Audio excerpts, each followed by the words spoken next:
Good day, everyone. My name is Rumbita Kamba. I'm an associate editor here at Devex. Thank you for joining me for the second event in what is a three-part series produced by Devex in partnership with the Hilton Foundation.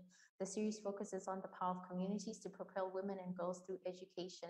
Through the series, we'll speak to thought leaders from different organizations, including CAMFED, the Hilton Humanitarian Prize winner for this year, and we'll look at how we can build equal futures for women and girls.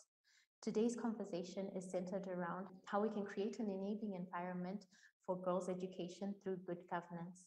When institutions crumble, often this affects girls' access to education. Girls are more at risk of having their education interrupted in conflict situations during epidemics, and we've seen this happening during the COVID-19 pandemic. But communities benefit when we manage to keep girls in schools. So how can we keep more girls in schools through good governance, and how can keeping girls in schools support good governance? To unpack this and more, I'm joined today by Barbara Chilangwa, Executive Advisor for Government Relations at CAMFED, as well as Diana Ayala, Global Partnerships for Education Youth Leader from Honduras. Thank you guys so much for joining me. So Barbara, I'm just going to start with you. I imagine that in your work, you work a lot with governments and you'll be advocating for the right policies. So how can the right policies ensure that we have girls in schools? Thank you for having me. Every girl deserves quality education, and yet despite much progress made in the last decades, 132 million girls are out of school, according to UNESCO. And post-COVID, we're likely to see many more being at risk of not returning. This is mainly because governments have not ensured that appropriate policies that guarantee girls' rights to education are in place.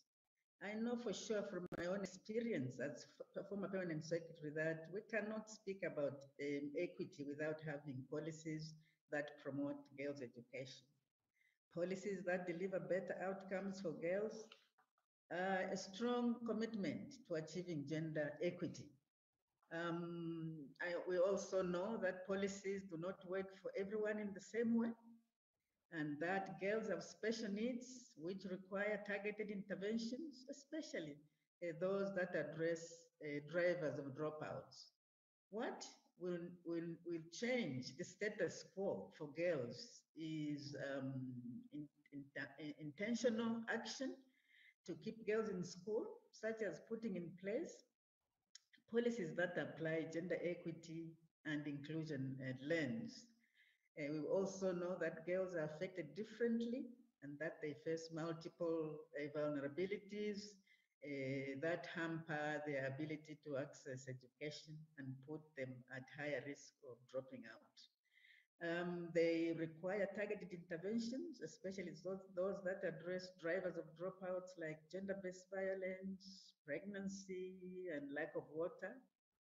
Actually, the situation is compounded by education systems that are rooted into strong gender bias.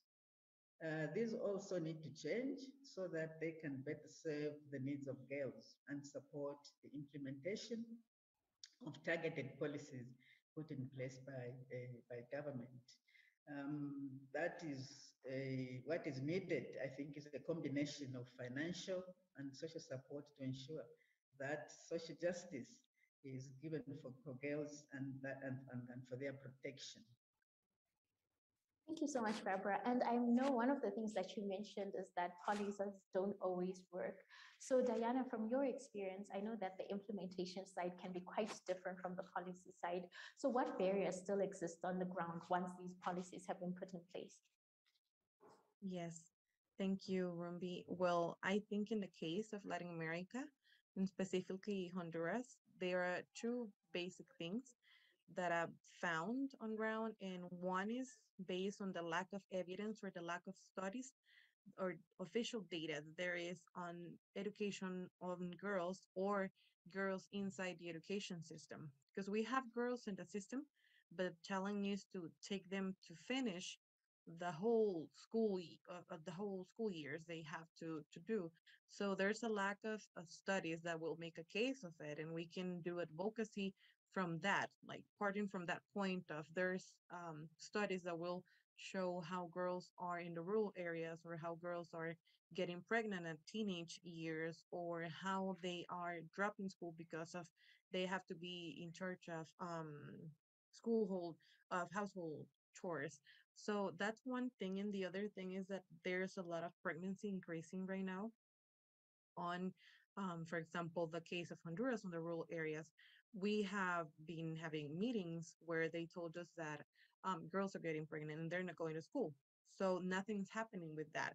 So how can we implement policies if we don't do anything with what's happening right now with the pregnancies on girls, on teenage girls, with the lack of studies that we don't know exactly how many girls with disabilities go to school because there's not an official data from the education system that will show how many girls are from with disabilities on school system and with which kind of disabilities they have. So policies are there, but the thing is that they're not being implemented in a way that they can be inclusive because there's no inclusion if we don't take into consideration the things that are happening right now, like teenage pregnancy due to violations and raping at home because they're not going to school. So basically, they're being raped at home. And those are two things that are wearing us a lot. And that's why I think that it's very hard we need to face these barriers first so we can say that we are implementing the policies and they're being inclusive. Barbara, would you say that you're also noticing the same sort of barriers? Thanks. Yes, we are witnessing similar barriers here. The rates of pregnancy are quite high.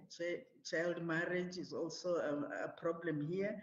And I think with COVID, the numbers of girls falling pregnant has gone up. But there are also other barriers that include facilities in schools not being available, distance to school, girls having to walk long distances. Um, and just the fact that its schools are under resourced, but also the lack of basic teaching and learning materials and other socio-economic economic issues. And you know, here in our culture, the families have to make choices as to who to send to school, especially when there are economic problems in the family. So those barriers are hampering further the access of education for girls. So when governments are putting together these policies to sort of address the barriers that exist, would you say they also equally focus on the implementation side of things? Barbara, I'll pass that on to you. Yes, definitely. The problem is that, first of all, policies on their own are not sufficient to tackle deep-rooted bias. And the unfortunate bit is that most governments do not pay particular attention to the implementation aspect of things. And in fact, it is assumed that policies work in the same way for everybody. They don't realize that because girls have different needs, therefore they need additional support in addition to just policies being put in place. So that it is important for policies to be accompanied by other interventions that will help to implementation to work. The effective implementation of policy that promote girls' education should be backed also by social support structures. What comes to my mind immediately is the re-entry policy here in Zambia, which has failed to yield the expected results because of inconsistencies in implementation, the lack of awareness and clear understanding by implementers. There is therefore need for some wraparound support to make implementation more effective. We should also bear in mind the fact that most decisions, whether or not to keep girls in school, happen at community level. So programs such as what CAMFED does with working with the CAMFED Association through the Learner Guide program, which is delivered at community level through a life skills curriculum, is a good example of what works to support policy implementation, because the Kama girls will look out for girls in the communities that are at the point of dropping out and link them to social support structures that will help them to remain in school. That's very interesting. And you also mentioned work being done at the community level. And this is where you sort of like step in, Diana. Are you seeing a lot of this work being done at the community level to address the barriers? And is that something that governments are acknowledging and incorporating into their policy? I want to say that first of all, I think GPE has done an amazing job um, making the implementation of the strategic plan, including the inclusive education, quality education, and education for all for girls. So I think that's a good thing that we're based on too with our organization. So one thing is that I mentioned before is that girls are in the system. We have girls entering the system on initial education, but the thing is that we're not getting girls to finish school because of many issues, like I mentioned before, pregnancy, they have to be in charge of household chores, or they have to work or take care of family or stuff.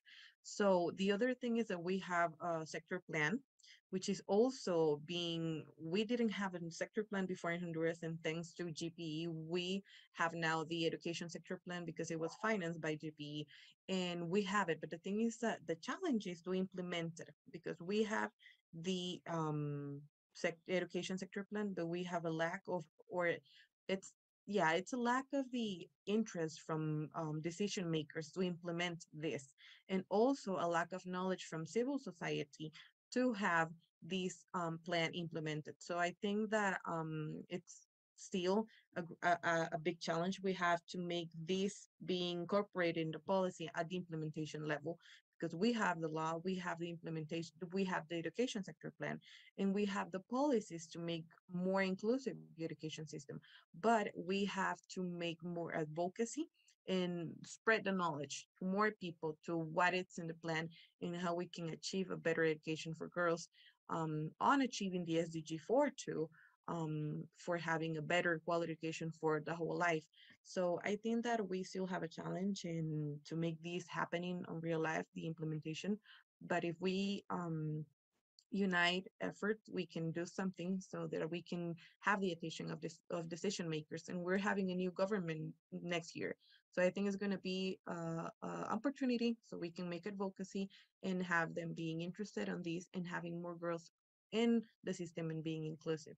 Thank you so much, Diana. And unfortunately, we're coming to the end of our conversation. I think we need a whole other conversation on re-entry and pregnancy and how to get pregnant girls back into school, especially after COVID-19. But in the last 2 minutes, I just want to ask each one of you, do you have a final call to action that you'd want to share with us? Barbara, I'll start with you. How can we make sure that these policies and implementation are working hand in hand and we're actually getting girls in school? My call to action is that governments must put resources behind their policies, because what's been happening in the education sector, especially here in Zambia, is that budgets have been shrinking, and yet numbers are growing, and the situation is being exacerbated by pandemics like COVID. So without resources, we cannot expect, I think, to improve the quality of teaching and learning. And because quality is compromised by under-resourcing of schools, with budgets reducing, but also there's a shortage of teachers, especially in rural areas. There's overcrowding of classrooms, and that the lack of teaching and learning materials. And community participation is key to achieving equality. And I think that the more we work with the communities to, to add social support programs that help girls to read at home, to make use of available resources, and life skills generally to improve learning outcomes and improve self-esteem would play an important role in enhancing learning outcomes. Thanks so much, Barbara. And Diana, in our last few minutes, your final closing remarks? Well, I think that the first thing we have to do is that have decision makers and education sector um, have a review of the plans and the policies that exist to see if they respond to the actual needs of girls and women. And also, like Barbara was saying, assign more resources on girls in rural areas, girls with disabilities, and girls that are getting pregnant at teenage age, and also focus on the gender. Thank you so much, both of you, for coming and having this conversation with us. And please stay tuned for the next part in our series.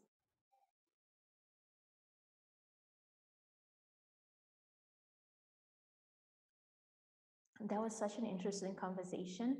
Next up, we have a panel discussion to dig deeper into how good governance can help support girls' education.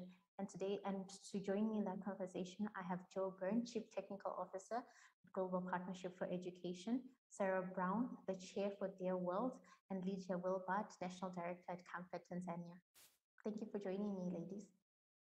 So, Joe, I'm just going to start with you. We often talk about the importance of keeping girls in school, but keeping girls in school also has lots of benefits for communities. So, can you just take us through how keeping girls in school can help support good governance? Great, thanks very much, and thanks for having me. I mean, I think the benefits of girls' education are really well known. They relate to fertility. Educated women have fewer, healthier babies, child mortality, empowerment for women, empowerment for communities, and financial and individual earnings. But it's important to see that those things are not just good for the women themselves, which of course is very important. It's also good for communities and families. You know, we have examples from around the world, India, Kenya, Cambodia, Rwanda, showing that having women leading in their communities makes a difference. It drives programs and policies that can improve family and community well-being. And also, women leaders act as role models, and we have many on the call today, I know, normalizing the idea and the practice of women holding power at lots of different levels and progressively changing discriminatory gender norms, you know, which in turn leads to more female leaders. And we know this journey starts young. It starts when girls are given opportunities in school and through education to flex those opportunities to lead.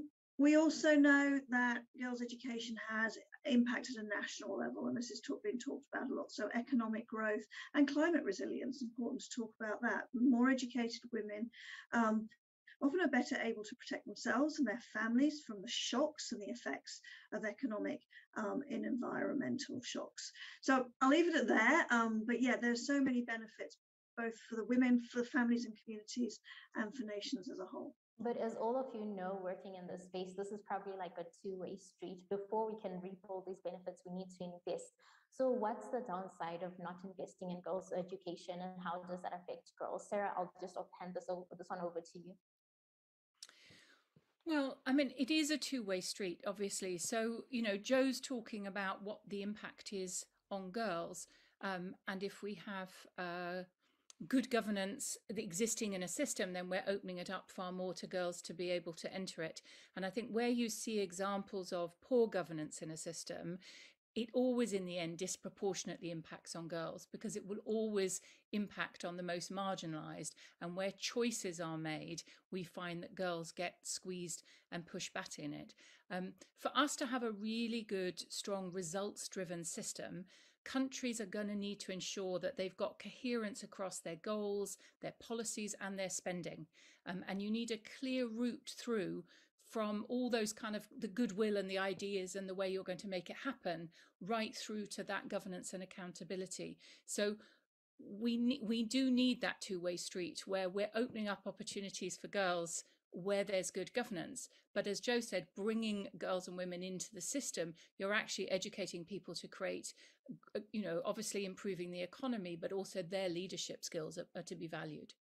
Lydia, you've been working in this space in Tanzania, I think since 2005, correct me if I'm wrong, but are you seeing that there's this recognition of the benefits of investing in girls' education and putting together these policies in place? Are you seeing that within the Tanzanian government and within the policies in the country?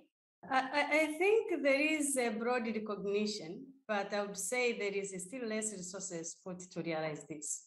I understand that you see there is a lot of development in terms of policies and guidelines. For example, giving an example of Tanzania, and I know other African countries are catching up on fee-free education, which obviously gives more opportunities for both girls and boys, especially those who are coming from rural communities. When financial barriers are reduced to parents, that means more girls especially those who are coming from the communities who cannot afford the education. That is a deliberate move to recognize their presence and the need for them to be in school. But also the recognition of appointments of women into critical positions, into power. This is also a demonstration of the recognition of the education and experience and power that women bring on the table. For example, in Tanzania, again, we have critical ministries like Minister of Education, Science and Technology, led by a woman. Minister of Health, Community Development, Gender, Elderly and Children is also led by a woman, but also the president herself. So I would say there is a broader recognition of the benefits of girls going to school, because obviously you get to those appointment and power unless you have gone to school. But I would also highlight that there is still not enough resources that are put together to realize this recognition. For example, we still see the barriers that are surrounding girls, and especially transitioning from one stage to another within the school system, but as they step out of the school. So I think in addition to this recognition, we would want to see more investment to reduce the barriers that still exist. So I believe that all your organizations are sort of geared towards advocating for these right policies to be put in place.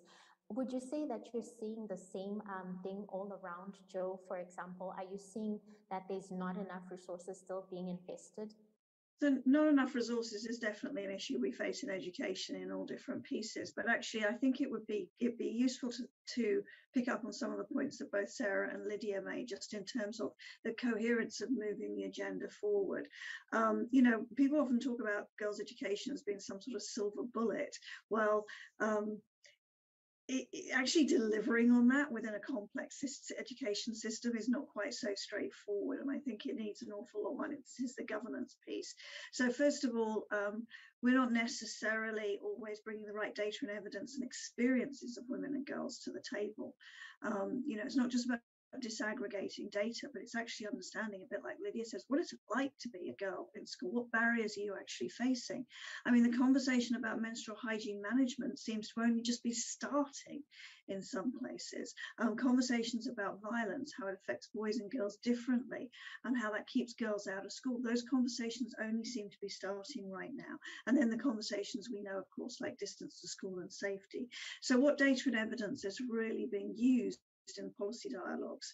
The second point is the complexity of education systems, and this is something that GPE with our new strategy is working on a lot at the moment, is really trying to understand the exact barriers in every single situation. Just saying it's political will and it's expertise, it's not going to be enough. Every country has a different set of barriers, and we often see real misalignment between the policy statements and what's actually happening on the ground.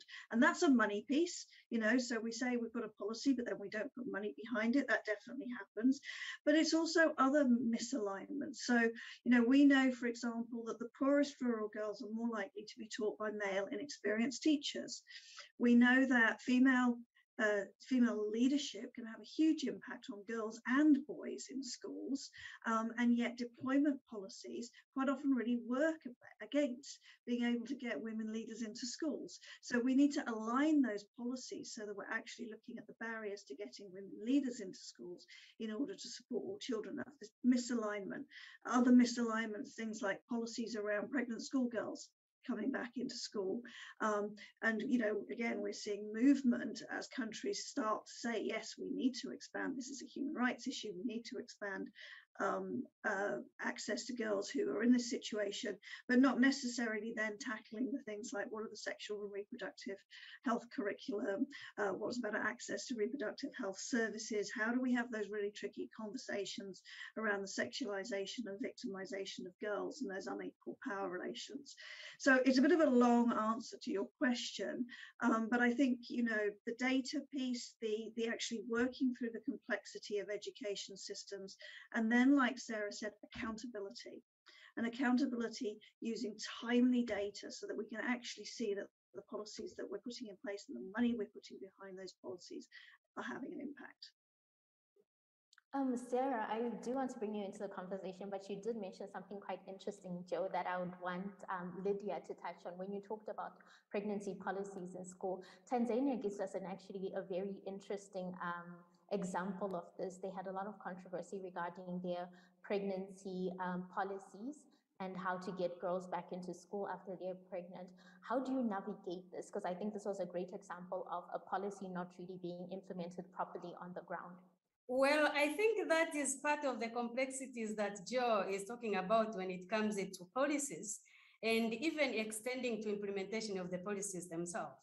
So, and for me, I think the importance of having women and young women, especially those who have lived first-hand experience on the table to decide, to push the agenda is very critical, because you note that the system is really kind of clouded by patriarchy. I wouldn't say men have not led very well, but they lack some of this first-hand experience. It's like poverty. When you have lived poverty, you have first-hand experience of what it means to be once in poverty.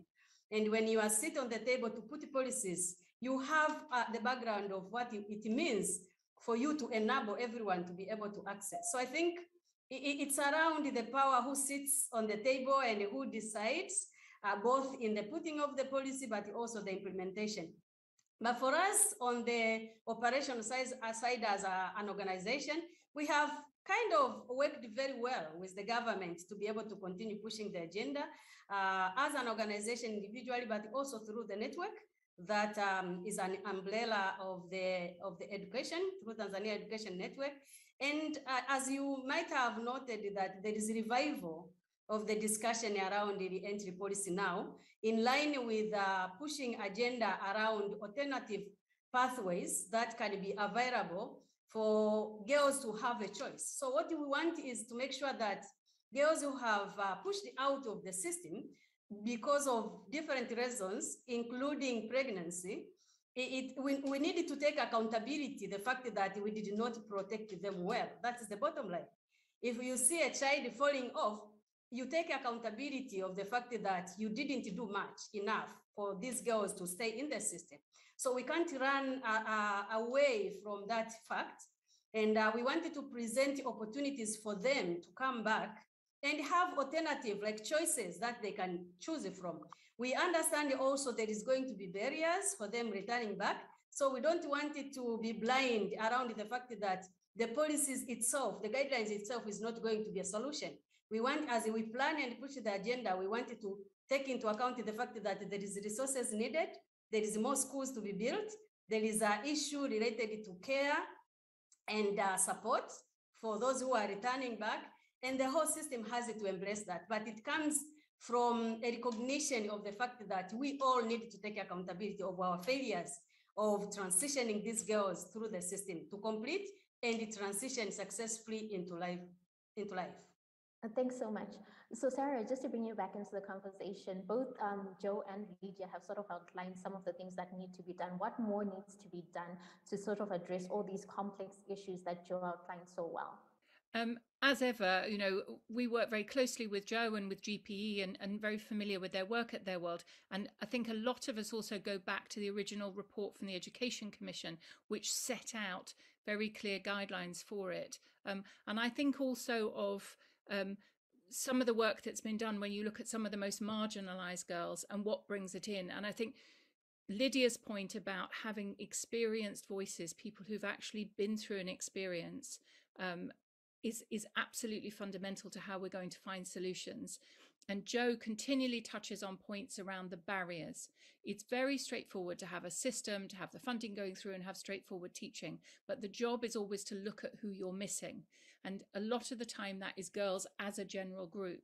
But also when we dig a bit deeper, it's girls who've got obligations in their home, whether they're caring for younger ones or chores in the household. If there's issues where parents are concerned about their children their girls being at school with others, and they're much more vulnerable, presence with boys, menstrual hygiene support, pregnancy support, if that's issue. All of those things we have to kind of drill down on and work out what the right thing is to do that will help that group, and keep making sure that everyone who's not included can be included. So there's a top-down problem, which is the political will, the funding, the systems, and the governance of those systems. But there's also the community level, and it's fundamental to work from that grassroots up and to always be learning. And, you know, following Lydia's words about working with people who've actually got that experience there and looking for what you're missing all the time. So I think that top down and bottom up is key.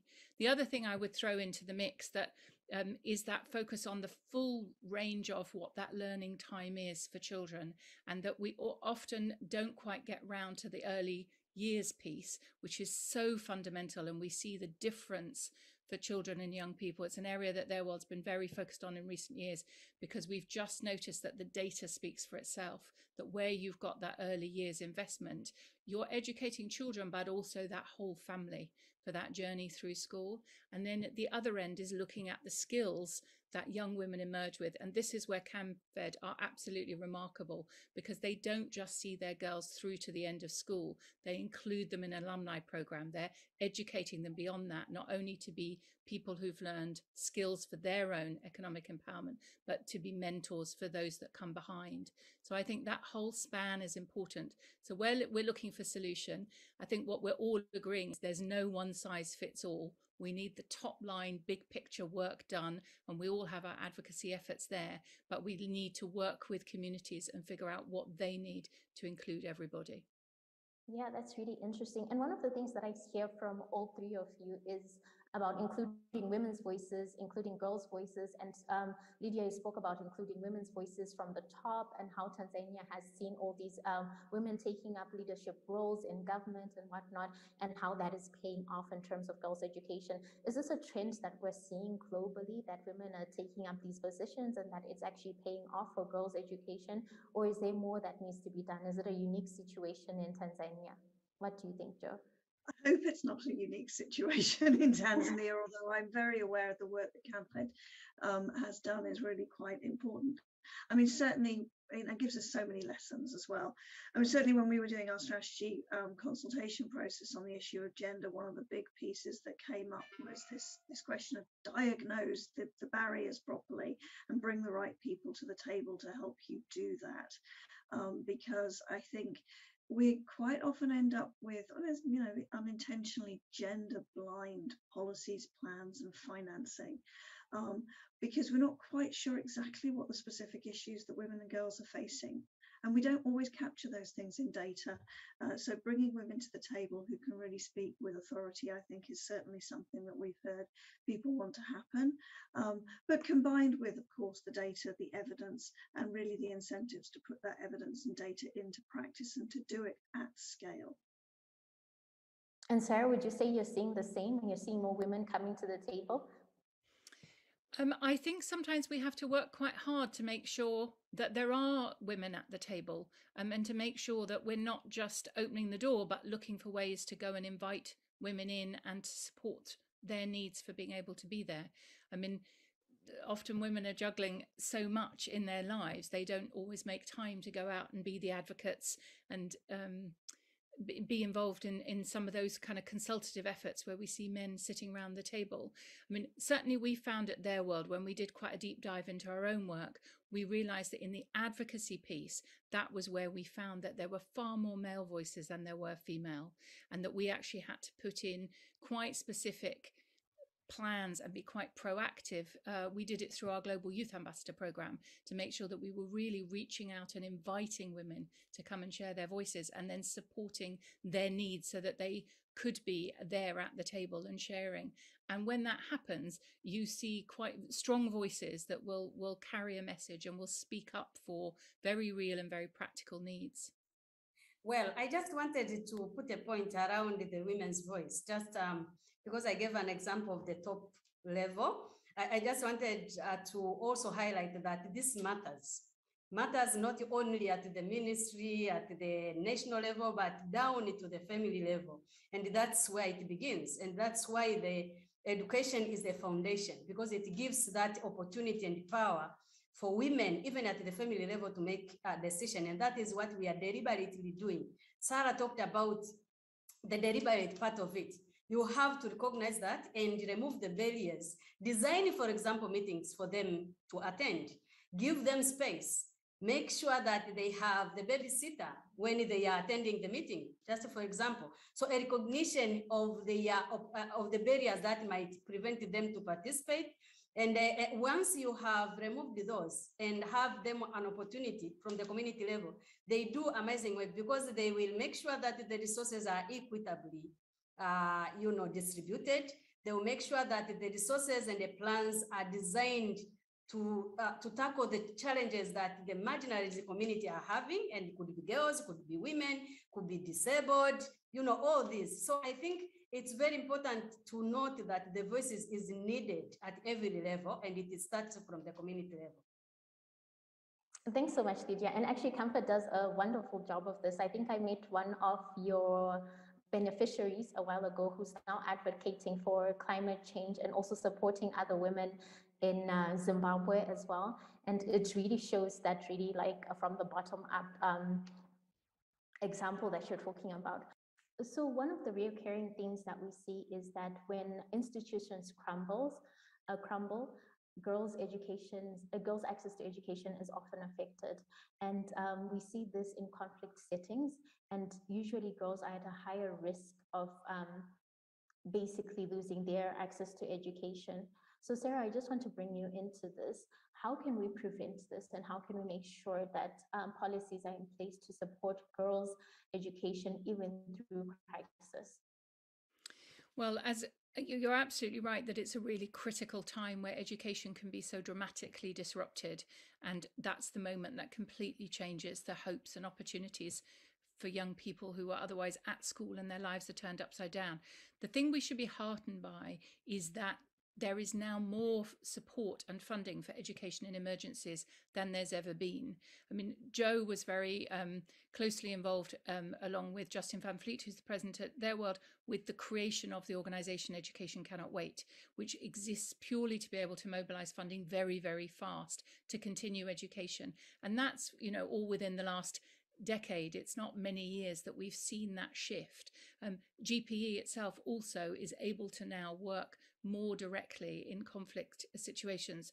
So while there's so much more to do, that speed of movement that you get from the humanitarian side now is available for education. So where we've seen great populations on the move, where, certainly on my side of the world, we've seen refugees coming into the Greek islands, going into Lebanon, Jordan, Turkey. Those refugees' children can be there for many, many years. So it's absolutely essential that we put education in. And the other point I would add is education is something that brings normality when a child's world is turned completely upside down. So that support you can give, and the kind of trauma support as much as the kind of calming reality of being back in a classroom and with other children, or learning online. Lydia mentioned technology, and that access to be able to continue learning that comes through technology also is an innovation that is changing what can happen for education to continue. That's a very interesting point, combining trauma support as well as the education, which is things that children need in this situation.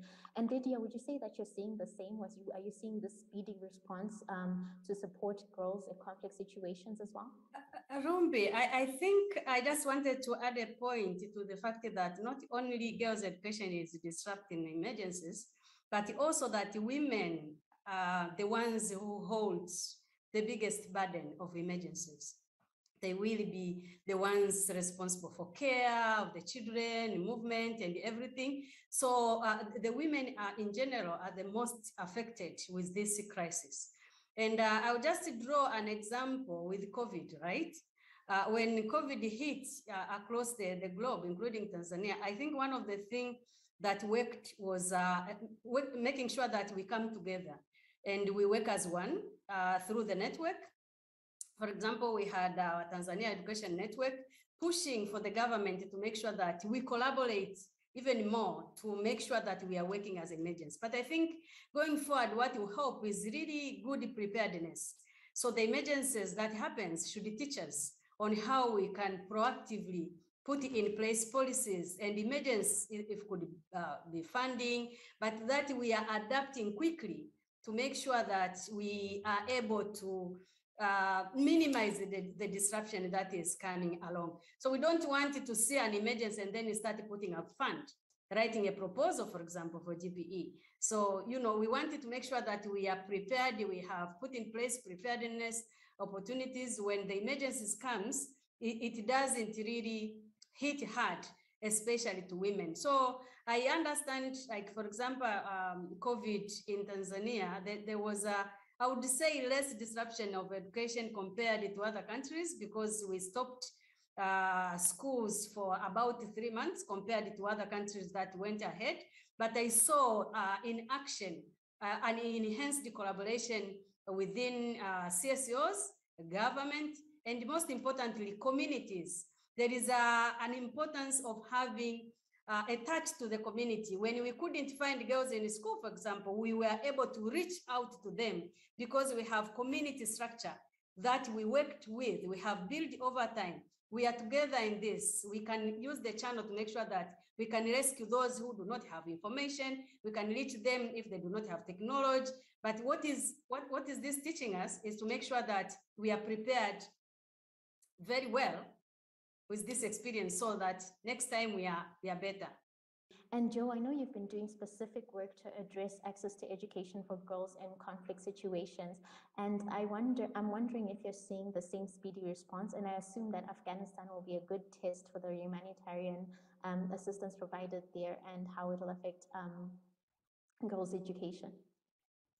Yeah, certainly. I mean, you know, one of the things that we've learned, particularly even going back from, you know, back to Ebola, is that when girls were out of school, they were less likely to go back into school. They were more likely to end up in early marriages. And I think that was an important part of learning as we supported countries in their response to COVID, is actually understanding those specific dynamics and asking the question to all of our partners, what are you going to do to prevent this from happening again? And as Sarah says, we've certainly been able to work, you know, working with ECW and working with our partners to really pivot to be able to work in much more difficult situations than we've done in the past. So Yemen and Syria, certainly, and we're currently, as you said, looking at how we can support partners in Afghanistan, which is hugely complex, particularly around the issue of girls' education. But I think one of the sort of positives that I'm seeing is a real willingness for people to find a way in which we can continue to put the rights of the child and the girl child right up through adolescence at the absolute center of our dialogue with each other.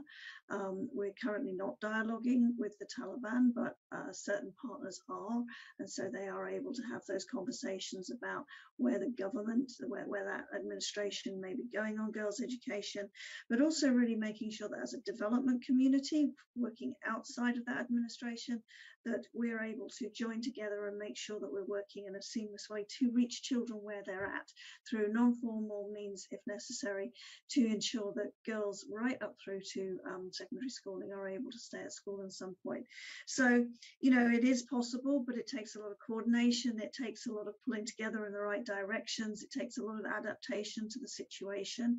So it's not going to be one size fits all in all countries. But I think essentially for me, just continuing to ask the question, particularly in fragile states, who is left out the most, and what is it we can do to make that better? What are the particular issues they're facing?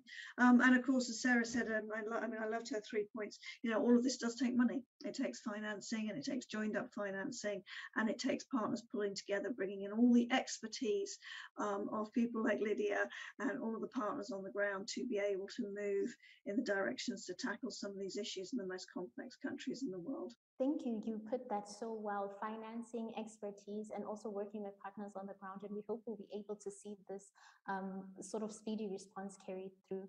But in the last few minutes of our conversation, I just wanted each one of you to give us like a final call to action.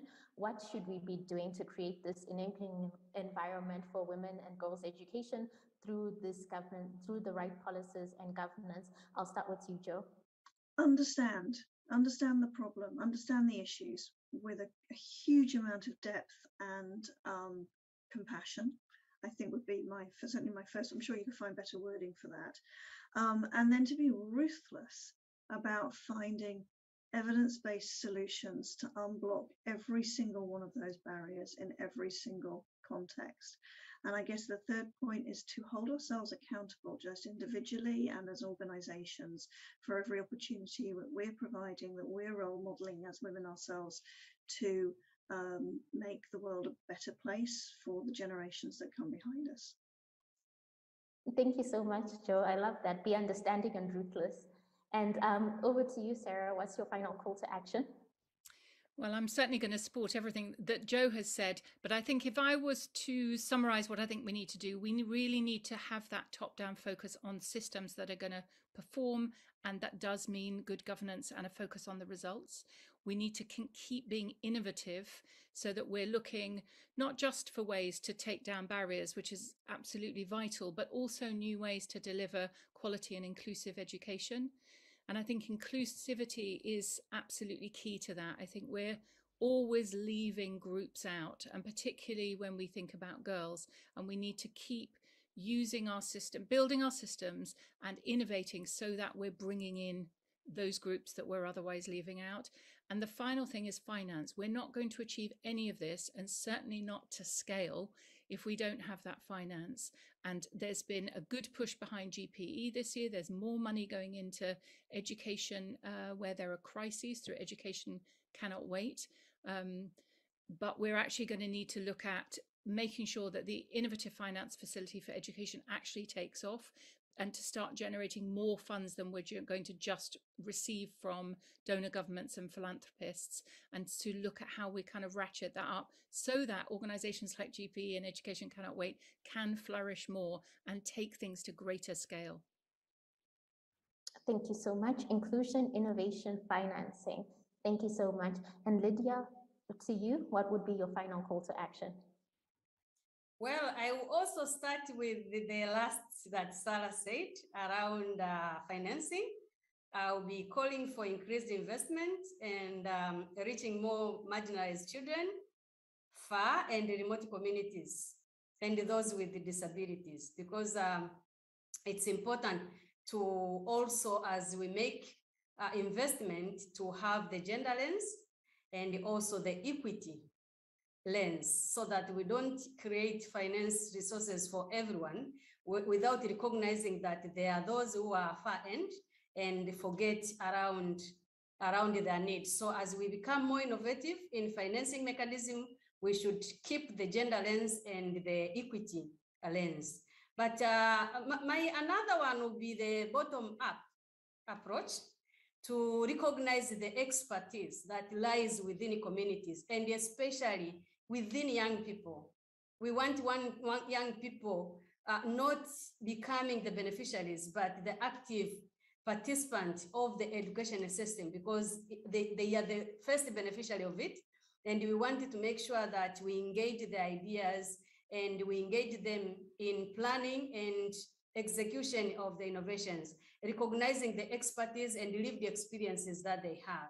But another one for me is really looking at how technology is coming up very broadly, and with the challenges that we have faced, how can we capitalize on technology? And again, making sure that we put an eye on equity and gender, because we know from statistics that women have less access of this technology compared to men, and that rural communities are even more disadvantaged. So being a rural girl, it is, you are at the end of the tunnel. So as we look at the technology, and as technology evolve itself within the context that we are grappling with, we needed to invest in technology so that it can equitably reach everyone, and that they can be able to capitalize on. Thank you so much, Lydia. That was quite a lot for us to take home and think more about. And thank you, all three of you, for joining us for this panel discussion, and also for the work that you're doing. Really appreciate that. Thank you all for joining us for the second part of this series. Be sure to catch the third installment, which will air on the 30th of November, and where we will look at how girls' education and women leadership can be drivers for climate resilience. The event will explore how investing in girls' education can help increase their resilience to climate change, but also how it can play a key role in fostering girls' climate leadership and climate action.